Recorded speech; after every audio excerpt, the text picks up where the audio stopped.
एक लड़का जो कि बाहर काम किया करता था, नौकरी करता था, उसको जब भी अपने घर पर अपनी माँ के पास कोई सामान भिजवाना होता तो वह अपने दोस्त को सामान दे दिया करता और उसको अपने घर पर भेज दिया करता है। लेकिन दोस्तों, जैसे उसका दोस्त उसके घर पर जाता है तो उसकी माँ उसके दोस्त से प्यार कर बैठी थी और उसके बाद इनके संबंध बनते हैं और फिर एक दिन एक कत्ल होता है। बहुत ही दर्दनाक कत्ल होता है। किसकी हत्या होती है, क्यों कत्ल होता है, पूरी कहानी यहाँ पर जानेंगे। वीडियो को लास्ट तक आप जरूर देखिएगा। नमस्कार, मैं हूँ सुदेश कुमार। दोस्तों, यह घटना बिहार के सीतामढ़ी जिले के अंदर घटित होती है, जहाँ पर भट्टा थाना क्षेत्र पड़ता है। भट्टा थाना क्षेत्र के अंदर एक सुंदरपुर बटोलवा गाँव पड़ता है। तो सुंदरपुर बटोलवा गाँव पड़ता है, जिस गाँव के अंदर रमेश नाम का एक लड़का रहा करता है, जिसकी उम्र होती है 22 साल। और वहीं पास में एक चिकना गांव पड़ता है, उसमें इस रमेश का दोस्त राजा रहा करता है, जिसकी उम्र होती है 21 साल। अब जो रमेश और राजा होते हैं, दोनों साथ पढ़े थे, बचपन के दोस्त थे, काफ़ी गहराई से दोस्ती थी उनकी। तो रमेश और राजा दोनों साथ पढ़े थे, पुरानी दोस्ती थी। और दोस्तों, रमेश की माँ का नाम होता है रीना, जो कि 51 साल की है। और रमेश के पिता का नाम होता है जगदीश रॉय, जिसकी उम्र 55 साल होती है। और रमेश की एक बहन थी और उसकी शादी हो चुकी है, उसके पति का नाम होता है राजीव। तो यह भरा पूरा परिवार है, यानी कि रमेश रहता है अपने माँ बाप के साथ और उसकी एक बहन है जो शादीशुदा है। रमेश का एक भाई है राजा, जो कि पड़ोस के चिकना गांव का रहने वाला है, 21 साल का। दोनों साथ पढ़े हैं। अब यहाँ पर क्या होता है, दोनों बातें करते हैं कि यार हम कुछ कमाने धमाने लगे तो घर वालों को कोई सहारा मिल जाएगा। तो दोनों प्लानिंग करते हैं कमाने के लिए और दोनों ही जा पहुँचते हैं हरिद्वार में और वहाँ जा कर के एक होटल के अंदर दोनों ही नौकरी करने लगते हैं। दोनों वहाँ पर नौकरी करते हैं। अब वहाँ से एक साथ में दोनों वापस तो छुट्टी लेकर आ नहीं सकते थे, क्योंकि काम खराब हो जाता।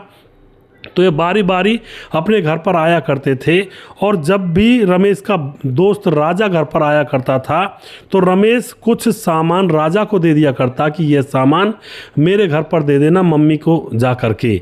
अब जो राजा होता है वह गांव आता और रमेश जो कुछ सामान उसे देता तो उसको आकर के घर पर पहुंचा दिया करता, उसकी माँ को दे दिया करता। अब इसी तरह से मामला चल रहा था। तो कुछ दिन के बाद क्या होता है, इन दोनों ने दिल्ली में एक होटल में काम करना शुरू कर दिया था, क्योंकि वहां पर इनको सैलरी अच्छी मिल रही थी, खाना खर्चा भी काफ़ी अच्छा था। तो ये दोनों अब वहां पर नौकरी करना प्रारंभ कर देते हैं। अब क्या होता है, एक दिन अचानक रात को 2 बजे पुलिस के पास फ़ोन जाता है एक दिन, और फ़ोन भी गया था बटोलवा गांव से, यानी कि रमेश वाले गांव से। और वह कह रहे थे पुलिस से कि सर आप जल्दी इस गांव में आ जाइए, यहाँ पर एक लड़के को पीटा जा रहा है और उसकी बुरी तरह से पिटाई कर रही है घर वाले। तो पुलिस तुरंत वहाँ पर पहुँचती है। वहाँ पर जाकर देखती है बहुत सारी भीड़ लगी हुई थी और जिस घर के सामने यह लड़का पड़ा हुआ था उस घर का ताला लगा हुआ था और यह लड़का पड़ा हुआ उल्टियाँ कर रहा था। अब दोस्तों, यहाँ पर क्या होता है, पुलिस इसको उठाती है, हॉस्पिटल ले जाने लगती है, लेकिन रास्ते में ही इसकी मौत हो जाती है। उसके बाद पुलिस दोबारा से गांव में आती है और पूछताछ करती है, पूछती है कि ये लड़का किसका है। तो गांव वाले बताते हैं कि इसका नाम राजा है और इस घर के सामने जो ये पड़ा हुआ था, इस घर के अंदर इसका दोस्त रमेश रहा करता है, उसके माँ बाप और उसकी बहन जो यहाँ पर रहा करती है। और इसके दोस्त रमेश के माँ बाप ने इसको पीटा है और रमेश का एक जीजा था, उसने भी यहाँ पर इसको पीटा है। अब तो दोस्तों पुलिस पूछती है कि और हमें खुलकर बताओ कि क्यों पीटा है। तो गांव वाले बताते हैं कि यह रात को अपने दोस्त रमेश की माँ से मिलने के लिए आया था और ये संबंध बनाते हुए अब रमेश के पिता ने और रमेश के जीजा ने, जिसका नाम राजीव है, उसने पकड़ लिए थे और फिर इसकी अच्छी तरह से कुटाई और ठोकाई की है और इसकी हत्या हो गई है। अब तो यह मामला पुलिस को समझ में तो आ जाता है, लेकिन अभी पुलिस और जांच पड़ताल करना पुलिस का बाकी था। तो पुलिस अब इन लोगों को तुरंत जल्दी ही अरेस्ट कर लेती है, और जिसमें रीना थी रमेश की माँ और जगदीश रॉय उसका पति 55 साल का, रीना 51 साल की और इसका जीजा था। तीनों को पकड़ लिया जाता है और पकड़कर अच्छी तरह से यहाँ पर खातिरदारी की जाती है। अब जब खातिरदारी करने के बाद जब पूछताछ की जाती है तो यहाँ पर राज खुलता है, और राज भी कैसा राज भी था, शर्मनाक राज।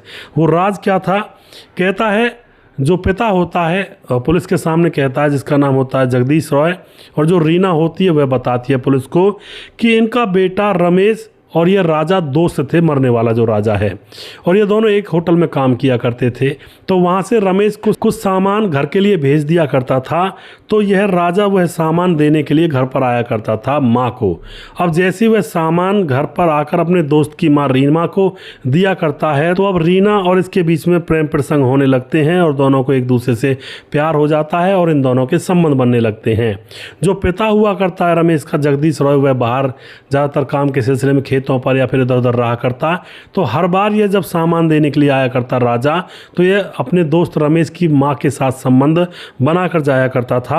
और माँ भी कितनी, यानी कि 51 साल की थी और ये लड़का 21 साल का था, तो माँ को भी शर्म आनी चाहिए थी, लेकिन दोस्तों सारा दोष लड़के के ऊपर लगाया गया था। अब उसके एक हफ्ते पहले ही, अब कुछ दिन पहले, जो राजा था वह आया था छुट्टी, वह सामान भी देने के लिए आया था, लेकिन संबंध नहीं बन पा रहे थे क्योंकि घर के अंदर जो रीना का पति है जगदीश रॉय, वह भी घर पर ही था। रीना की बेटी आई हुई थी और उसका जो पति है जिसका नाम राजीव है, वो भी आया हुआ था। तो ये सारे लोग घर पर थे, मेहमान घर पर आए हुए थे, तो इनके संबंध नहीं बन पाते राजा के और इसके दोस्त रमेश की माँ रीना के। तो यह परेशान हो रहा था और अंदर से जुनून को कंट्रोल नहीं कर पा रहा था। और नीचे वाले कमरे में भी मेहमान रहा करते, ऊपर भी मेहमान रहते, बेटी रहती माँ के पास। तो अब यह फ़ोन करता है रीना के पास और उससे कहता है कि मुझसे रहा नहीं जा रहा है और मैं अब कैसे भी करके आ रहा हूँ तुम्हारे पास। रीना कहती है घर में बहुत मेहमान है, तू कहाँ पर आएगा। वह कहता है कि मैं रात को आऊँगा और तुम नीचे उतर आना घर के पीछे। और फिर दोस्तों वह रात को आता है और वह चुपचाप घर के पीछे उतर आती है। लेकिन दोस्तों इतने में ही उसका पति, रीना का पति जगदीश रॉय, जगता है और वह देखता है कि सामने क्या कवाड़ा चल रहा है। तो वह एकदम से क्या करता है दोस्तों, सतर्क हो जाता है, चुपके से अंदर जाता है और अपने दामाद राजीव को जगा लेता है और डंडा हाथ में उठाते हैं। और उसके बाद इन दोनों को पकड़ करके, और ये जो लड़का था जिसका नाम था राजा, इसके ऊपर अच्छी तरह से पिटाई लगा देते हैं और इतना पीटते हैं इसको कि गांव वाले भी जग जाते हैं। कुछ पूछते भी हैं क्या हुआ क्या हुआ। वो चिल्ला कर कह रहे थे कि इस तरह से संबंध बनाएगा तू, हमारे घर की इज्जत को ख़राब करेगा।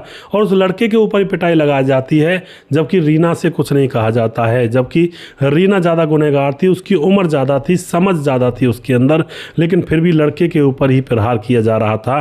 उसकी हालत बहुत ख़राब हो जाती है। तो गाँव वाले पुलिस के पास फ़ोन कर देते हैं। पुलिस आती है, इतने उस लड़के की हालत गंभीर हो चुकी थी, ये लोग घर छोड़कर भाग चुके थे। लेकिन दोस्तों जल्दी ही इनको पकड़ लिया जाता है, लड़के की मौत हो जाती है और उसके बाद लड़के के माँ बाप को बुलाया जाता है। लड़के के माँ बाप चिकना गांव में रहते हैं। उसका पिता कहता है कि हमें पता नहीं था, अगर हमें पता लग जाता कि हमारा बेटा इस तरह से मुंह काला करता हुआ घूम रहा है तो हम इसकी कैसे भी करते, इसकी शादी करवा देते, लेकिन हमें पता नहीं था। और दूसरी बात वो ये भी कहते हैं कि हमारा बेटा जो भी कमा रहा था हमें एक चवन्नी भी नहीं देता था, सारे पैसे वह इसी रीना को दे दिया करता था, इसी के प्यार में निछावर कर दिया करता था। इसलिए वह आरोप लगाते हैं कि उसको भी पकड़ा जाए, क्योंकि उसका भी कसूर है इस मामले में। हमारा बेटा तो उससे बहुत छोटा था, उसको आगे नहीं बढ़ाना चाहिए था कदम। अगर ऐसा मामला था पहले ही झड़क देती तो हमारा बेटा जान से नहीं जाता और उसके अंदर ये ऐसे ख्यालात नहीं आते। लेकिन दोस्तों अब करे क्या, अब तो वह सारे लोग जेल में तो जाएंगे ही, लेकिन ऐसा ही होता है दोस्तों, करे कोई भरे कोई, ये दुनिया की रीत है। कई बार ऐसा हो जाता है। हालांकि मैं उस लड़के राजा को अच्छा नहीं बता रहा हूँ, दोस्त की माँ अपनी माँ होती है, लेकिन उसने ऐसा कुकृत्य किया जो कि माफ़ी के योग्य था ही नहीं।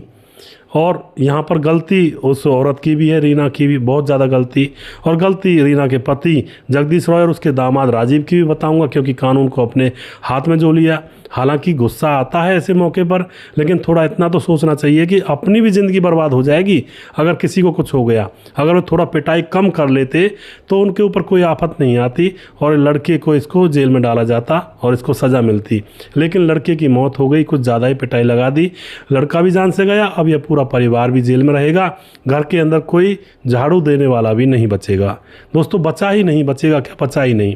सिर्फ वह लड़का रमेश, वह पछता रहा होता है कि मैं ही बेवकूफ़ था, अपने दोस्त के ऊपर इतना विश्वास कर बैठा, जिसने घर जाकर उसकी माँ के साथ ही ऐसा कुकृत्य करना चालू कर दिया। लेकिन अब पछताए होत क्या, जब चिड़िया चुग गई खेत, रमेश अब नौकरी करे या घर में रहे क्या फ़र्क पड़ता है, परिवार तो बिखर ही गया, अब तो 2 रोटी खानी है कहीं भी खा ले। तो इस तरह से दोस्तों कई बार परिवार बिगड़ जाते हैं हवस और वासना के चक्कर में आकर के। तो कभी भी ऐसा कुकृत्य ना करें, सावधान रहें, सतर्क रहें। आप जो भी कुछ कहना चाहते हैं अपनी राय कमेंट बॉक्स में लिख सकते हैं। और मैं लास्ट में ये कहना चाहता हूँ, अपने घर के अंदर किसी बाहरी व्यक्ति का प्रवेश नहीं होना चाहिए। उसका प्रवेश सिर्फ दरवाजे तक हो और उससे खुद बात करें और दरवाजे से लौटा दें तो ही अच्छा होता है। वरना घर के अंदर बैठाओगे किसी को कितना भी विश्वास करके, तो कभी ना कभी कुछ ना कुछ गलती होगी और फिर यहाँ पर घर के घर तबाह होंगे। तो मैं यही कहता हूँ बार बार, लोगों को बाहर तक ही सीमित रखें। घर की बहू बेटियाँ माँ बहन के पास किसी बाहरी व्यक्ति को ना आने दें तो ही अच्छा है। हमारे बुजुर्गों ने जो पहले सिस्टम नियम बनाए थे कि एक बैठक हुआ करती थी, बूढ़े बुजुर्ग वहीं पर रहा करते थे और बाहर का कोई रिश्तेदार आ भी जाया करता था तो वो बैठक पर ही रहा करता था, घर के अंदर प्रवेश नहीं करता था। लेकिन आज का दौर ऐसा है, कोई बाहर से आता है सीधा घर में रसोई के पास जाकर घुस जाता है, औरतों से बात करता है हंस के और सबसे बात करता है। फिर तो दोस्तों काम कबाड़े होने ही हैं। आग और पेट्रोल को दूर रखोगे तो ठीक है, अगर उनको नज़दीक लाओगे तो वहाँ पर धमाका होना ही होना है। कहता हूँ मैं बार बार कि मिठाई, पैसा और औरत, इनको खुले में छोड़ोगे तो कोई ना कोई चट कर ही जाएगा। और यह बात बिल्कुल 100% सही है।